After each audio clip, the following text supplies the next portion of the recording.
Another NPA disaster. The extradition of accused 17 Nomalanga, Morowadi, Cholota is unlawful. And Cholota now is free. And a legal blow for Jacob Zuma and Thales too. They lose their bid to have the arms deal charges against them dropped. And for a third day in a row, Israel shoots and kills Palestinians collecting food and aid. Hello, I'm Jane Dutton. EWN, in touch, in tune, and independent. The National Prosecuting Authority has suffered a massive blow. Former Free State Premier Ace Magashule's ex-PA Morowadi Cholota will not face corruption charges in the asbestos case after the Bloemfontein High Court ruled her extradition from the US was done unlawfully and unconstitutionally. Judge Philip Loubser ruled on Cholota's special plea today after Cholota petitioned the court in April at the time. She argued that state prosecutors and investigators in the matter filed false claims to US authorities which granted their extradition application last year. She was then hauled back to South Africa to face charges in the 255 million rand asbestos trial, where she stood accused with her former boss and 16 others. The extradition of accused 17 Nomalanga, Morowadi, Cholota is unlawful. As such, this court is precluded from trying the offences she is charged with, as the unlawfulness of the extradition renders the jurisdiction of the South African Criminal Court void. So what went wrong? Of importance is the fact that the feeling from the team was that the conduct was above board in the allegations that were made against the investigating officers. Unfortunately, the judge found otherwise. And therefore, it is one of the issues that we have to reflect on. If we find a basis, which we're allowed to, that the judgment could be appealed, that determination will be informed by that process. Okay. What is important for now is to reflect on it, process it, because like I said, it is a judgment that has the effect of a final order, because we cannot charge her now unless the decision is overturned by a higher court in the event that we take a decision to appeal. The MK party says its decision to remove Floyd Shivambu as Secretary General was partly informed by several complaints from key stakeholders.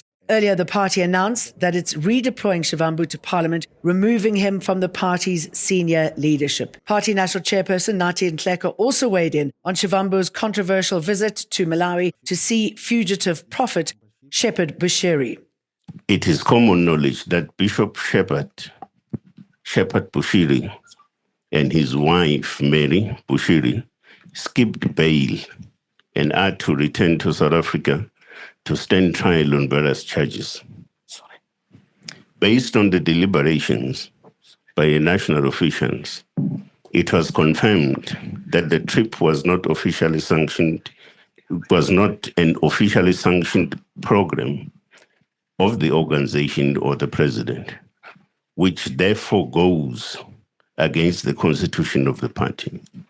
Floyd Shivambu says he welcomes this move. We've been redeployed to the National Assembly and will continue to play the role of advancing the agenda and program of Mkhonto weSizwe. It has been an invaluable roles that we have played and a humbling experience.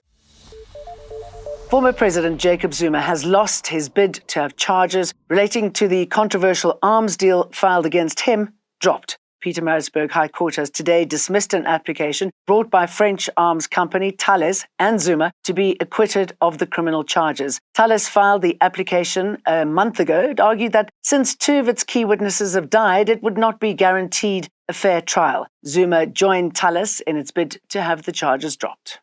There is no justification for the grant of the order sought by Mr. Zuma in the alternative in accordance with Section 1721B of the Constitution.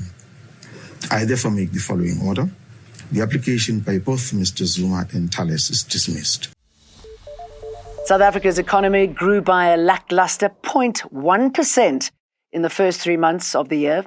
That's following an increase of 0.4% in the fourth quarter of 2024. This is in line with market expectations, starting the year off slow. Despite growth in agriculture, transport and finance, a continued strain on the mining and manufacturing industries continue to stump growth.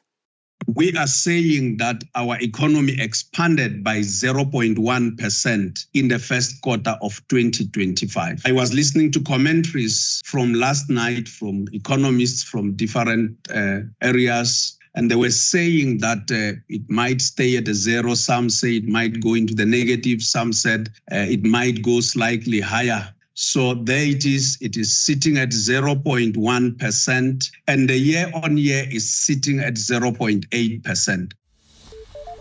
Missing in action again, Sports, Arts and Culture Minister Gayton McKenzie was a noticeable absentee this morning as two of the country's biggest sports governing bodies appeared before Parliament's Portfolio Committee on Sport, Arts and Culture. The heads of SAFA and SASCOC met with MPs for a briefing on SAFA's finances and other related matters. It has now become a norm for the minister not to appear before the committee. It has now become a norm for the minister to undermine the deliberations and discussions that are taking place at the Portfolio Committee. To a large extent, the minister has concluded that he's not going to account to this Portfolio Committee. Minister McKenzie had sent an apology to the committee as he's in Brazil on an official visit.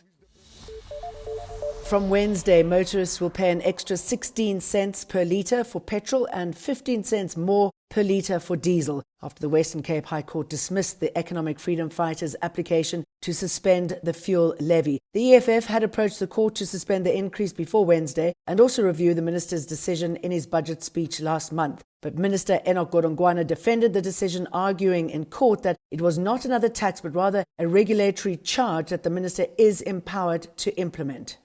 Regulatory charges bring in money, so they might raise revenue. But that doesn't make it a tax. And just because a tax also raises revenue, the two are not the same thing.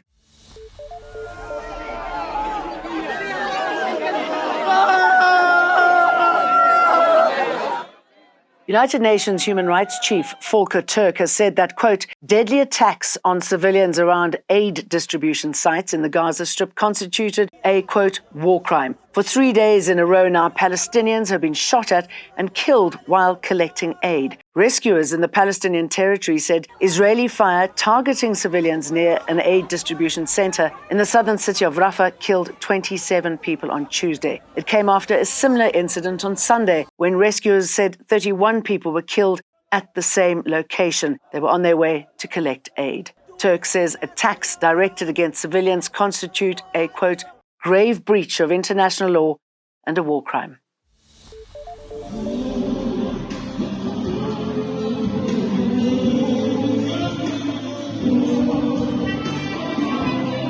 The memorial service and celebration for renowned actor Presley Chweneyagae was suddenly halted due to power issues at the Mabato Convention Center in Mahikeng. Chweneyagae died last week due to respiratory issues confirmed by his family. Because we all come from Mahikeng, we got to be proud when we saw him on TV. And then most importantly, the fact that he was acting in Setswana and then doing it so effortlessly.